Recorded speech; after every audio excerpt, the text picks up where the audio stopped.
I guess I should start, huh? First of all, I want to say that was a great win against a good football team.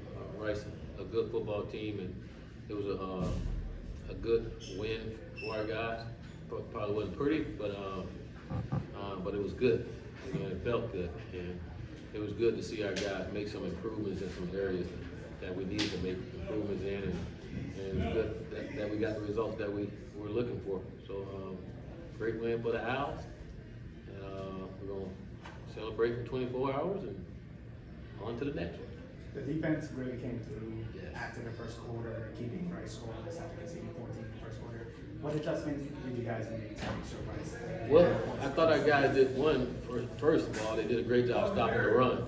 You know, did a great job standing in the gaps and not giving up too many big run plays. And I think after the first two drives they had, and the adjustment Coach Orlando and the defensive staff made really helped our guys. Guys settled down, and again, they didn't get any points out of those after the first quarter, I would say. And again, it was good just to see our guys perform the way that they did. I think having the ball 36 minutes helps, you know, and they don't have to be on the field as much, you know, and but again, when you get 3 takeaways as well, you know, that helps as well. And that's something we shoot for every game, and it was great to see our guys go out and get it. You know, for me, I'm not surprised because that's how they practice all week. You know, they practice that way all week long. We change practice around just to see if we can be better coming out of halftime, you know, and coming out of halftime doing practice, we were offense versus defense. And they just called, we just lined up and called it. And defense got the best of them, you know, and they made the improvements that we were looking for, and it paid off today. And Coach Taggart, so since Dwight Toombs is here, let's talk about his interception that he got in the second half. He looked like me getting that interception. Now that was a hell of an interception, you know, for him to do a flip and get that ball was big time. That might make Sports Center there. That was a huge play, and we needed it. It was at the right time too. And it's all we talked about, finding a way to win, you know, whatever it takes. And it took for Toombs to do a flip to get that interception, and he got it. And that was pretty cool. He started to get kind of getting used to getting interceptions. You know, we need him to continue to do that. Coach, when you come out of bye like you did, was there any concern in your mind that you could get off to a slow start? Obviously, Rice got the first 14 points. You know, no, we don't ever go into a game thinking we'll get on a slow start. You know, we always talk about starting fast and doing it. You know, unfortunately, it didn't happen for us. You know, but every game we go out, that's our intention is to start fast. And it didn't happen. Some games it happens where we start fast, and some games it don't. You know, the beauty of it, we didn't start fast. We were down 14, and our guys stayed in it. They didn't quit. They didn't flinch. You know, it really took that so what, now what mentality and just kept playing. And by doing that, we got the results that we did. So no matter if we start fast or not, we still got to finish fast, and we got to finish the right way. And it was good to see our guys finish. Could you talk a little bit about the team, like you said, kind of alluded to it, dealing with adversity, the defense on the two, we got the pick. It was so many penalties, holding calls, unsportsmanlike. He got the pick, and then on offense, you guys had that brutal touchback, and then the next drive you get the touchdown. Can you talk a little about the guys just dealing with adversity? Well, again, it was just more controlling our emotions, you know, and staying calm. You know, again, for our team throughout the year, we try so hard. Our guys trying hard to win. They trying to do everything we ask them to do, you know, and sometimes when they do that, they make some bad mistakes. And like God, those things we can't do. We can't let our emotions get in the way of what we're doing. Then we got to stay locked into the situation, what's going on, understand those situations, you know.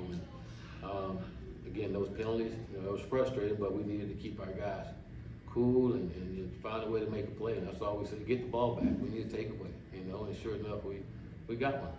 Coach, you know, seems like every week the secondary has sort of an up and down performance, and this week it was as complete, I think, as the performance as anyone would like. Was this a game that the secondary sort of really needed? That to have a game like this where they sort of take over?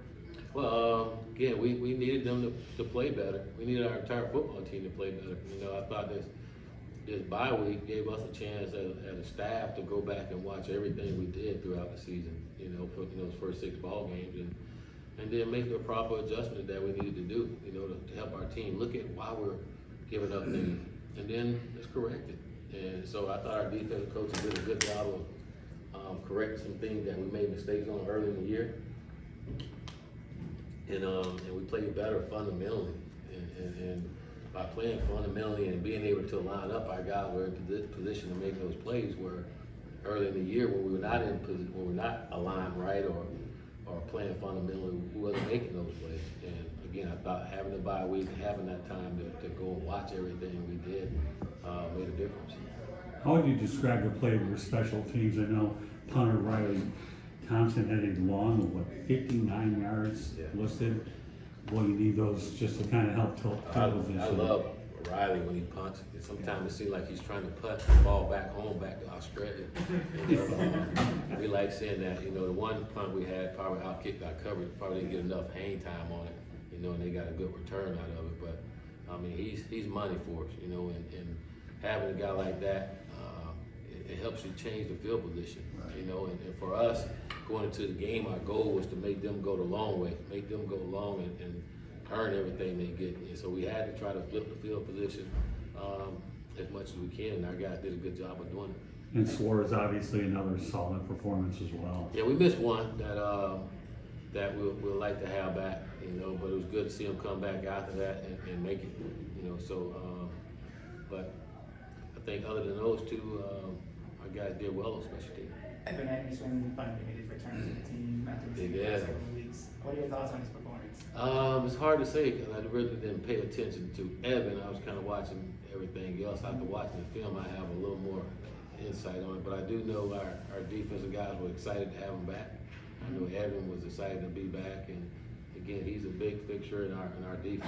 So to have one of your better players back, it brings excitement to everyone. And again, I think that played a big part in our defense playing the way that it did as well. When you have one of your better players back, they're confident and happy to have those guys around. So that was good to see Big L back out there. Correct me if I'm wrong, but I don't think he started the game. He came in a little later in the second drive. Maybe is the plan sort of maybe just ease him back? So Absolutely. He hadn't played in 5 games. And so we know he wasn't going to be in necessarily game shape.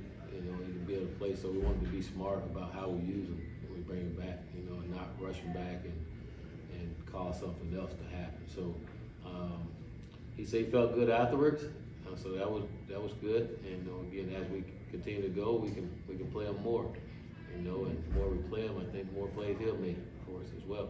Well, Larry McCammon continues to have a good performance game in and game out. What's he got? 3 100-yard games, I believe. I mean, what else can you describe about this guy? He's a workhorse. He's our junkyard dog. He do a little bit of everything for us. And the thing I love about him, he's just whatever you want, coach. You can ask him to do it. I got you, coach. And he'll do that for anything we want, anything his teammate. That's how he is. He's such a team player. He don't say much. He just go out and do his job.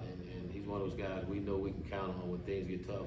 He's gonna go out there and give us everything he has. And I'm happy for him because Larry is playing like he's playing the way that everybody told me about Larry when I got here. And now he's staying healthy, and we're starting to get results from him being healthy and playing at the level that he can play, and we know he can play. But it's good to see that. Last one. Jamal Dream had the game-winning touchdown, and a couple of other, I think, what the heck catches. Yes. What did you see from him today? And was it just sort of another game in his growth as a player? Well, Jamal, those are the kind of plays we've seen from Jamal since he's been here in practice. And I know early in the week I told Jamal we need to see more of that. But it hadn't started in practice. When he practiced that way, he's a different bird out there now. He can make plays. Some people call him 50-50 balls. Not with Jamal. We call him 70-30. He gonna catch 70% of those balls. Again, he's gonna be a great player here. As he continues to get experience and play, he's gonna be a really good football player for us. And we need him to continue to grow and continue to make plays for us. That was a touchdown was big time. That was a grown man's catch. And I think it was the 3rd or 4th down catch that he made for us on this. So again, a grown man catch. And that's what we need. We need Jamal to be a grown man. Not a young man, teenager no more. We need to be a grown man when he's out there, because he can be, and he makes big things happen for us. And I'm sure our quarterback like when he's playing that way as well. Thank you. Thank you.